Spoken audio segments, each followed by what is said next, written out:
GeM TV நேயர்களுக்கு அன்பு வணக்கங்களை கூறிக்கொண்டு வழக்கம்போல் விநாயகப் பெருமானை வணங்கி இன்றைய 12 ராசிகளுக்கான பலன்கள். இன்று 17/9/2025 விஸ்வாவசு வருடம் புரட்டாசி மாதம் முதல் நாள். கோவிந்தா ஹரி கோவிந்தா கோகுலநந்தன கோவிந்தா என்று பெருமாளை வழிபட வேண்டிய அற்புதமான மாதம். இந்த பெருமாள் வழிபாடு 30 நாட்களும் இல்லத்திலே நாம் செய்ய நமக்கு நிச்சயமாக வைகுந்த பிராப்தி கிடைக்கும். புரட்டாசி 30 நாட்களும் வாரங்களிலே வாரம் சனிக்கிழமை அன்று தளிகை போட்டு பெருமாளுக்கு நிவேதனம் செய்து பலருக்கு அன்னதானம் செய்து இந்த புரட்டாசி மாதத்தை பெருமாளை வணங்கி நாம் பணிந்து நடந்து கொள்ள எல்லா விதமான பாக்கியங்களும் நமக்கு சேரும் அற்புதமான மாதம் புரட்டாசி பிறந்திருக்கின்றது. இன்றைய சூரிய உதயம் காலை 5:58 சூரிய அஸ்தமனம் மாலை 6:09 இன்றைய ஆதிக்க கிரகம் புத பகவான். நாம் வழிபட வேண்டிய தெய்வம் பெருமாளை வழிபாடு செய்ய வேண்டும். இன்றைய விசேஷம் ஏகாதசி. இன்றைக்கு மிக மிக அற்புதம். புரட்டாசி பிறந்திருக்கின்றது, புதன்கிழமை ஏகாதசி திதி, மூன்றும் ஒன்றாக இணைந்திருக்கின்றது. அவசியம் இன்றைய நாளிலே பெருமாள் வழிபாடு நம் எல்லோருக்கும் நல்லவற்றை தரும். நல்லன எல்லாம் தருகின்ற அற்புதமான நாள். நல்ல நேரம் காலை 9:15 முதல் 10:15 வரை, மாலை 4:30 முதல் 5 வரை. ராகு காலம் மதியம் 12 முதல் 1:30 வரை. யமகண்டம் காலை 7:30 முதல் 9 வரை. குளிகை நேரம் காலை 10:30 முதல் 12 வரை. இன்றைய சுபகோரை புதன் ஹோரை காலை 6 முதல் 7 வரை. இந்த நேரத்திலே என்ன செய்யலாம்? கலை, கல்வி, எழுத்து தொடர்பான பணிகளை தொடங்கலாம். ஏதேனும் ஒரு புதிய கலையை கற்றுக்கொள்ள வேண்டும் என்று நினைக்கின்றீர்களா? இந்த நேரத்திலே அதற்கான வகுப்புகளை தொடங்கி கொள்ளுங்கள். கலை நன்றாக வரும். அதேபோல் ஜாதகம் பார்ப்பதற்கும் உங்களுடைய ஜாதகத்தை மற்றவர்களிடம் கொடுத்து அதற்கான பலன்களை தெரிந்து கொள்வதற்கும் சிறப்பான நாள், சிறப்பான நேரம் இந்த ஹோரை. கவனமாக இருக்க வேண்டிய ஹோரை செவ்வாய் ஹோரை. நேரம் காலை 10 முதல் 11 வரை. இந்த நேரத்திலே அமைதியாக இருக்க வேண்டும். இன்றைய நட்சத்திரம் இன்று காலை 9:56 வரை புனர்பூசம், அதன் பிறகு பூச நட்சத்திரம் வருகின்றது. இன்றைய திதி இன்று அதிகாலை 3:26 வரை தேய்பிறை தசமி, அதன் பின்பு ஏகாதசி. இன்றைய சந்திராட்டமம் தனுசு ராசிக்கு சந்திராட்டமம், கவனமாக இருக்க வேண்டும். மூலம் நட்சத்திரக்காரர்கள் இன்றைய நாளிலே சிகப்பு நிற ஆடைகளை அணிவதை தவிர்ப்பது நல்லது. தொடர்ந்து நாம் காண இருப்பது மேஷம் முதல் மீனம் வரை உள்ள 12 ராசிகளுக்கான பலன்கள். மேஷ ராசி அன்பர்களே, இன்று சந்திரன் உங்கள் ராசிக்கு 4ஆம் இடத்திலே இருக்கின்றார். உங்களுடைய ராசி அதிபதி செவ்வாய் ராசிக்கு 7ஆம் இடத்திலே இருக்கின்றார். ஆகவே தாய் வழி சொத்துக்கள் கைக்கு வரும். வீடு, வண்டி, வாகன மாற்றம் ஏற்படும். நீங்கள் நினைத்தது அனைத்தும் நல்லபடியாக நடக்கக்கூடிய நல்ல நாளாக இருக்கின்றது. உத்தியோகத்திலே இருப்பவர்களுக்கு பதவி உயர்வு, பணியிட மாற்றம் போன்றவை கிடைக்கும். நண்பர்கள் மற்றும் உறவினர்களால் நல்ல ஆதாயங்கள் உண்டாகும். உங்களுடைய முயற்சிகள் எல்லாம் பெரும் வெற்றி பெறுகின்ற நல்ல நாள். முன்னோர்களுடைய ஆசீர்வாதம் பரிபூர்ணமாக கிடைக்கின்ற நல்ல நாள். தொழிலிலே நல்ல வளர்ச்சி ஏற்படும். பணப்பற்றாக்குறை தீரும். குழந்தைகளால் மகிழ்ச்சி உண்டாகும். சுபகாரியங்கள் நடக்கக்கூடிய நல்ல நாள். இன்றைய நாளிலே பெருமாள் வழிபாடு செய்யுங்கள். வாழ்த்துக்கள். ரிஷபராசி அன்பர்களே, இன்று சந்திரன் உங்கள் ராசிக்கு 3ஆம் இடத்திலே இருக்கின்றார். உங்களுடைய ராசி அதிபதி சுக்கிரன் ராசிக்கு 4ஆம் இடத்திலே இருக்கின்றார். ஆகவே உங்களுடைய முயற்சிகள் எல்லாம் கைகூடி வரும். பெரிய வெற்றிகள் கிடைக்கும். வேலை தேடிக்கொண்டிருப்பவர்களுக்கு நல்ல வேலைகள் கிடைக்கும். நீண்ட நாட்களாக எதிர்பார்த்து காத்திருந்த காரியங்கள் நல்லபடியாக முடியும். கடன் பிரச்சனைகள் தீர்வுக்கு வரும். கணவன் மனைவிக்குள் இருந்து வந்த பிரச்சனைகள் எல்லாம் சரியாகும். பொருள் வரவும் தனலாபமும் அதிகரிக்கின்ற நல்ல நாள். திடீர் அதிர்ஷ்டங்கள் சிலருக்கு தேடி வரும். தந்தை உறவு வழியிலே நல்ல அனுகூலங்கள் உண்டாகும். தொழில் மற்றும் வியாபாரத்திலே நல்ல வளர்ச்சி உண்டாகின்ற நாள். திருமணம் போன்ற சுபகாரிய பேச்சுவார்த்தைகள் கைகூடி வரும். உடல் ஆரோக்கியத்திலே நல்லதொரு முன்னேற்றம் ஏற்படும். நண்பர்களால் நல்ல உதவிகள் கிடைக்கும். வேலையிலே இருந்து வந்த பிரச்சனைகள் எல்லாம் சரியாகும்.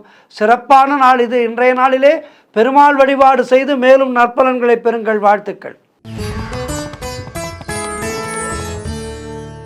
மிதுன ராசி அன்பர்களே, இன்று சந்திரன் உங்கள் ராசிக்கு 2ஆம் இடத்திலே இருக்கின்றார். உங்களுடைய ராசி அதிபதி புதன் ராசிக்கு 4ஆம் இடத்திலே இருக்கின்றார்.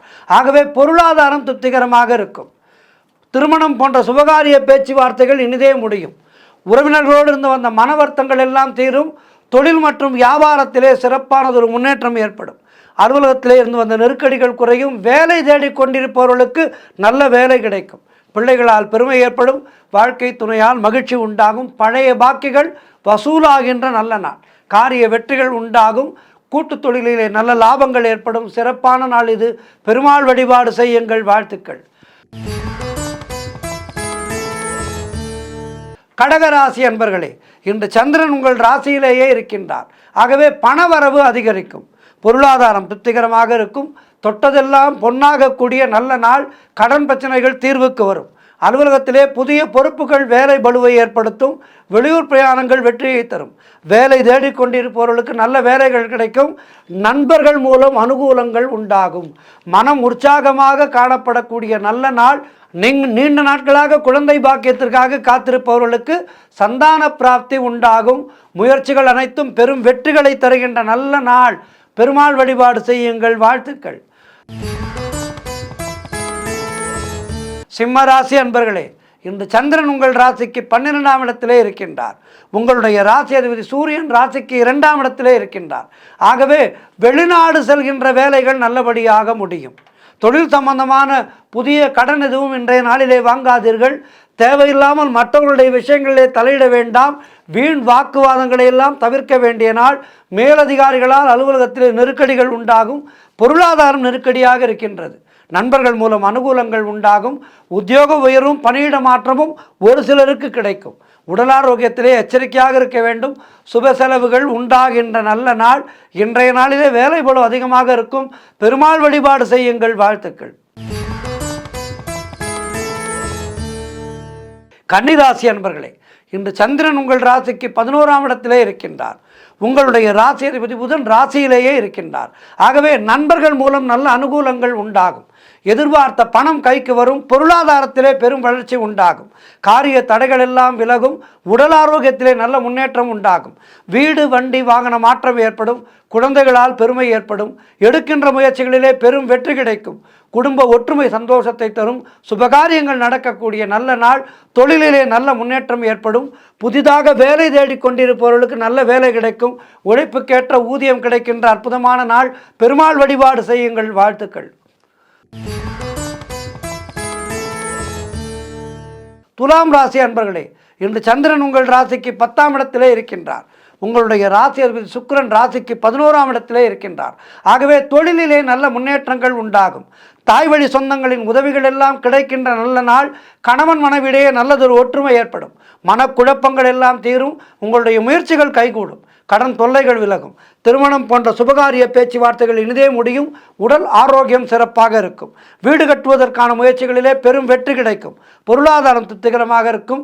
காரிய அனுகூலங்கள் உண்டாகும். உத்தியோக உயர்வு பணியிட மாற்றம் போன்றவை கிடைக்கும். சிறப்பான நாள் இது. பெருமாள் வழிபாடு செய்யுங்கள். வாழ்த்துக்கள். விருச்சிக ராசி அன்பர்களே, இன்று சந்திரன் உங்கள் ராசிக்கு 9ஆம் இடத்திலே இருக்கின்றார். உங்களுடைய ராசி அதிபதி செவ்வாய் ராசிக்கு 12ஆம் இடத்திலே இருக்கின்றார். ஆகவே குழந்தை பாக்கியத்திற்காக காத்திருக்கின்ற தம்பதிகளுக்கு சந்தான பிராப்தி உண்டாகும். நீங்கள் நினைத்தது அனைத்தும் நல்லபடியாக நடக்கக்கூடிய நல்ல நாள். வீடு வண்டி வாகன மாற்றம் ஏற்படும். குலதெய்வ வழிபாடு வெற்றியை தரும். உங்களுடைய தொழில் தொடங்கும் முயற்சிகளிலே பெரும் வெற்றி கிடைக்கும். காரிய தடைகள் எல்லாம் விலகும். அலுவலகத்திலே பதவி உயர்வு சம்பள உயர்வு போன்றவை சந்தோஷத்தை தரும். திருமணம் போன்ற சுபகாரிய பேச்சுவார்த்தைகள் கைகூடி வருகின்ற நாள். நண்பர்கள் மற்றும் உறவினர்கள் மூலம் நல்ல ஆதாயங்கள் உண்டாகும். எதிர்பார்த்த விஷயங்கள் எல்லாம் நல்லபடியாக நடக்கும்.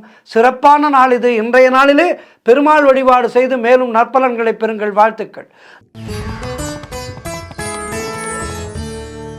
தனுசு ராசி அன்பர்களே, இன்று சந்திரன் உங்கள் ராசிக்கு 8ஆம் இடத்திலே இருக்கின்றார். உங்களுடைய ராசி அதிபதி குரு ராசிக்கு 7ஆம் இடத்திலே இருக்கின்றார். இன்று நாள் முழுவதும் சந்திராட்டமும் மௌனத்தை கடைபிடியுங்கள். கோபத்தை முற்றிலுமாக குறைத்து கொள்ளுங்கள். வேலையிலே மாற்றம் ஒரு சிலருக்கு ஏற்படும். கூட்டு தொழிலிலே புதிய முதலீடுகளை புதிய முயற்சிகளை தவிர்க்க வேண்டிய நாள். கடன் பிரச்சனைகள் அதிகமாகும். ஆகவே கவனமாக இருக்க வேண்டும். உடல் ஆரோக்கியத்திலே மிகுந்த கவனம் தேவை. குலதெய்வ வழிபாடு மன அமைதியை தரும். கோபத்தை முற்றிலுமாக தவிர்த்து மௌனத்தை கடைபிடிக்க வேண்டிய நாள். கோர்ட்டு கேஸ் போன்ற பிரச்சனைகளிலே ஈடுபடக்கூடாது. உடல்நலத்திலே அதிக கவனம் செலுத்த வேண்டிய நாள். மொத்தத்தில் இன்றைய நாளிலே மௌனத்தை கடைபிடியுங்கள். கோபத்தை குறைத்து கொள்ளுங்கள். பெருமாள் வழிபாடு செய்யுங்கள். குலதெய்வ வழிபாடு செய்யுங்கள். வாழ்த்துக்கள். மகர ராசி அன்பர்களே, இன்று சந்திரன் உங்கள் ராசிக்கு 7ஆம் இடத்திலே இருக்கின்றார். உங்களுடைய ராசி அதிபதி சனி ராசிக்கு 2ஆம் இடத்திலே இருக்கின்றார். ஆகவே பழைய பாக்கிகள் வசூலாகும். காரிய வெற்றிகள் உண்டாகும். பூர்வீக சொத்திலே இருந்து வந்த பிரச்சனைகள் எல்லாம் தீருகின்ற நல்ல நாள். கூட்டு தொழிலிலே நல்ல லாபங்கள் ஏற்படும். உறவினர்களோடு இருந்து வந்த மன வருத்தங்கள் எல்லாம் தீரும். அலுவலகத்தில் இருந்து வந்த நெருக்கடிகள் குறையும். கடன் பிரச்சனைகள் தீரும். திருமணம் போன்ற சுபகாரிய பேச்சுவார்த்தைகள் இனிதாக முடியும். பொருளாதாரம் திருப்திகரமாக இருக்கும். வாழ்க்கை துணையால் மகிழ்ச்சி உண்டாகும். சிறப்பான நாள் இது. பெருமாள் வழிபாடு செய்யுங்கள். வாழ்த்துக்கள். கும்பராசி அன்பர்களே, இன்று சந்திரன் உங்கள் ராசிக்கு 6ஆம் இடத்திலே இருக்கின்றார். உங்களுடைய ராசி அதிபதி சனி ராசியிலேயே இருக்கின்றார். ஆகவே வேலை மாற்றம் ஒரு சிலருக்கு ஏற்படும். உடல் ஆரோக்கியத்திலே மிகுந்த கவனம் தேவை. மற்றவர்களுடைய விஷயங்களிலே தலையிடக்கூடாது. கருத்து சொல்லாதீர்கள். மேலதிகாரிகளால் நெருக்கடிகள் உண்டாகும். குலதெய்வ வழிபாடு வெற்றியை தரும். வீண் வாக்குவாதங்களை எல்லாம் தவிர்க்க வேண்டிய நாள். இஷ்ட தெய்வ வழிபாடு குலதெய்வ வழிபாடு அவசியம் செய்ய வேண்டும். மௌனத்தை கடைபிடியுங்கள். மௌன விரதம் காப்பது மிக மிக நல்லது. இன்றைய நாளிலே புதிதாக கடன் வாங்காதீர்கள். சொந்த தொழிலிலே புதிய முயற்சிகளை தள்ளி வையுங்கள். ஆக இன்றைய நாள் சற்று கோள்களின் கிரகங்களின் சாரம் உங்களுக்கு பாதகமாக இருக்கின்ற காரணத்தினாலே பெருமாள் வழிபாடு அவசியம் செய்ய வேண்டும். இன்றைய நாளிலே பெருமாளுக்கு துளசி மாலை வாங்கி சாற்றுங்கள். வாழ்த்துக்கள். மீனராசி அன்பர்களே, இன்று சந்திரன் உங்கள் ராசிக்கு 5ஆம் இடத்திலே இருக்கின்றார். உங்களுடைய ராசி அதிபதி குரு ராசிக்கு 4ஆம் இடத்திலே இருக்கின்றார். ஆகவே குழந்தை பாக்கியத்திற்காக காத்திருக்கின்ற தம்பதிகளுக்கு சந்தான பிராப்தி உண்டாகும். உறவினர்களோடு இருந்து வந்த மன வருத்தங்கள் எல்லாம் தீரும். நண்பர்கள் மூலம் நல்ல அனுகூலங்கள் உண்டாகும். முன்னோர்களுடைய சொத்திலிருந்து உங்களுக்கு வர வேண்டிய பங்கு கைக்கு வரும். பிள்ளைகளால் பெருமை ஏற்படும். வெளியூர் பிரயாணங்கள் வெற்றியை தரும். உடல் ஆரோக்கியம் திருப்திகரமாக இருக்கும். காரிய தடைகள் எல்லாம் விலகி எடுக்கின்ற முயற்சிகளிலே பெரும் வெற்றி கிடைக்கின்ற நல்ல நாள். மனம் உற்சாகமாக காணப்படும். பணவரவு அதிகரிக்கும். வாழ்க்கை துணையால் மகிழ்ச்சி உண்டாகும். சிறப்பான நாள் இது. இன்றைய நாளிலே பெருமாள் வழிபாடு செய்து மேலும் நற்பலன்களை பெறுங்கள். வாழ்த்துக்கள். மேலும் இன்றைய நாள் 12 ராசியினருக்கும் சிறப்பாக இருக்க பிரார்த்திக்கின்றேன். நன்றி, வணக்கம். இன்றைய ஆன்மீக தகவல். நாம் பல நிகழ்ச்சிகளிலே பார்த்திருக்கின்றோம். முன்னோர்களுடைய ஆசீர்வாதம் இருந்தால்தான் இறையருள் நமக்கு கிடைக்கும். நம்மை வாழ வைத்த தெய்வங்கள் நம்முடைய முன்னோர்கள். நம்முடைய அம்மா அப்பா தாத்தா பாட்டி இவர்களுக்கான பித்ரு கடன்களை சரியாக செய்ய வேண்டும். காலை கடன்களை முடிக்க வேண்டும் என்ற ஒரு பழமொழி நம்முடைய தமிழ் மொழியிலே உண்டு. இந்த காலை கடன் என்றால் பலர் ஏதோ ஒன்று என நினைத்து கொண்டிருக்கின்றார்கள். காலை கடன் என்பது காலையிலே எழுந்தவுடன் அனுதினமும் சூரிய நமஸ்காரம் செய்ய வேண்டும்.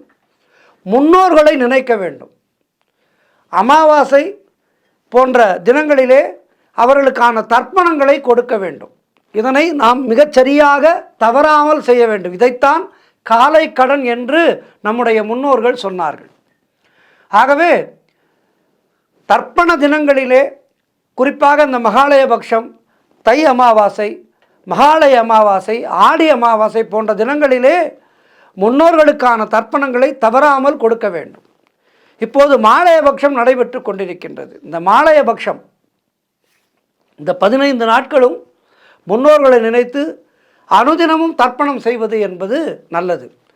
அனுதினமும் உங்களால் தர்ப்பணம் செய்ய முடியவில்லை என்றாலும் மகாலய அமாவாசை அன்று அவசியம் தர்ப்பணங்களை செய்ய வேண்டும். நதிக்கரை ஓரங்களிலோ கடற்கரையிலோ அல்லது நம்முடைய இல்லங்களிலேயோ இந்த தர்ப்பணங்களை சரியாக செய்ய வேண்டும். முன்னோர்கள் திருப்தி அடைந்தால் நம்முடைய வாழ்க்கையிலே இருக்கின்ற தடைகள் தாமதங்கள், குறிப்பாக திருமண தடை, பிள்ளைப்பேறு தடை, கல்வி கற்பதிலே தடை, உத்தியோகத்திலே தடை இப்போன்ற தடைகள் விலகும். கண்ணுக்கு தெரியாத ஒரு முடிச்சுக்கள் இவை. ஆனால் இவற்றை நாம் சரியாக செய்தோமானால் அந்த முடிச்சுக்கள் அவிழ்ந்து நமக்கு ஒரு நல்லது நடக்கும். இந்த ராமேஸ்வரத்தை பற்றி நாம் அதிகம் கேள்விப்பட்டிருப்போம். ராமேஸ்வரத்தை பற்றி தெரியாதவர்களே இருக்க முடியாது. காசிக்கு செல்வதனால் கூட ராமேஸ்வரம் முதலிலே சென்று ராமநாத ஈஸ்வரரை வழிபட்டுவிட்டு காசிக்கு சென்று காசி விஸ்வநாதரையும் விசாலாட்சியையும் வழிபட்டு மீண்டும் ராமேஸ்வரம் வந்து சிவனை வழிபட்டு நம்முடைய காசி யாத்திரையை பூர்த்தி செய்ய வேண்டும். ராமேஸ்வரம் என்பது இந்துக்களுக்கு அத்துணை தூரம் மிக மிக முக்கியமான ஒரு ஸ்தலம். இந்த ராமேஸ்வரம் அக்னி தீர்த்தக்கரை மற்றும் புனித ஸ்தலமான அதன் தனித்துவமான புண்ணியத்தன்மையினாலே இந்த இடத்திலே திதி தர்ப்பணம் போன்றவை செய்வதற்கு ஏற்ற இடமாக கருதப்படுகின்றது. இந்த அக்னி தீர்த்த கடலிலே நீராடி தர்ப்பண சடங்குகளை நிறைவேற்றுவதன் மூலமாக நம்முடைய முன்னோர்களுடைய ஆன்மா சாந்தி அடைந்து பிதுர்தோஷங்கள் நிவர்த்தி ஆகின்றது. ராமபிரான் தசரதருக்கான தர்ப்பணங்களை இந்த ராமேஸ்வரம் திருக்கரையிலே தனுஷ்கோடியிலே செய்திருக்கின்றார் என்பது வரலாறு. இந்த மகாலய பக்ஷம் என்பது நம்முடைய பல ஜென்ம பாவங்களை தீர்க்கின்ற ஒரு அருமையான பக்ஷம். அதாவது இந்த 15 நாட்கள் புரட்டாசி மாதத்திலே வருகின்ற மகாலய பக்ஷம், இந்த 15 நாட்கள் என்பது நமக்கு ஒரு அற்புதமான தினங்கள். மாத பௌர்ணமிக்கு அடுத்து வருகின்ற பிரதமை தொடங்கி சில வருடங்களிலே இது ஆவணி மாத பௌர்ணமி அடுத்த பிரதமை திதியிலேயே தொடங்கும். சதுர்தசி அன்று முடிவடையும். இந்த வருடத்தைய மகாலய பக்ஷமானது இந்த மாதம் 8ஆம் தேதி துவங்கியது. 20ஆம் தேதி சதுர்தசி வரை நடைபெறுகின்றது. முடிந்து மகாலய அமாவாசை. இந்த 15 நாட்களும் தினந்தோறும் தர்ப்பணம் செய்யலாம். காருண்ய தர்ப்பணம் என்று இருக்கின்றது. அதாவது இந்த 15 நாட்களில் நம்முடைய முன்னோர்களுக்கு மட்டுமல்லாமல் நம்முடைய சொந்தம் இல்லாமல் பந்தம் இல்லாமல் வாரிசுகள் இல்லாமல் பலர் இருப்பார்கள் அல்லவா, அவர்களுக்காக தர்ப்பணம் செய்யலாம். சர்வே ஜனா சுகினோ பவந்து என்று சொல்கின்றது நம்முடைய தர்மம். ஆகவே காருண்ய பித்திருக்கள் என்று பெயர் அவர்களுக்கு. வாரிசுகள் இல்லாமல் இறந்திருப்பார்கள், அவர்களுக்கான தர்ப்பணம். இந்த 15 நாட்களிலே அவர்களுக்கு தர்ப்பணம் செய்தால் அவர்களுக்கு அது சென்று சேரும்.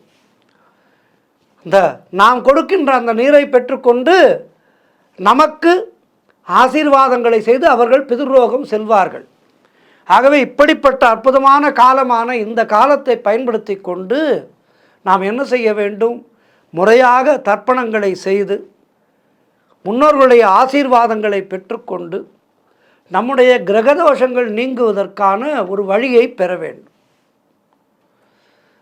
ஆகவே குறிப்பாக வசதியும் வாய்ப்பும் இருப்பவர்கள் ராமேஸ்வரத்திலே இந்த சமுத்திர ஸ்தானத்திலே செய்து அந்த சமுத்திரக்கரையிலே முன்னோர்களுக்கான தர்ப்பணங்களை செய்து திலதர்ப்பணங்களை செய்து அந்த முன்னோர்களை முறையாக வழிபட்டு அதன் பிறகு ஈஸ்வரனை வழிபட்டால் சர்வ மங்களங்களும் சேரும் என்பது ஐதீகம்.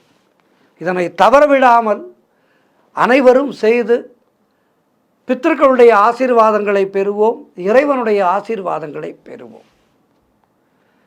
இதனை அங்கு சென்றால் நிறைய சாஸ்திரிகள் அங்கே இருக்கின்றார்கள். அவர்கள் நமக்கு முறையான வழிகாட்டுதல் செய்து இந்த தர்ப்பணங்களை நமக்கு செய்வதற்கான வழிகாட்டுதல்களை செய்வார்கள், செய்து கொடுப்பார்கள்.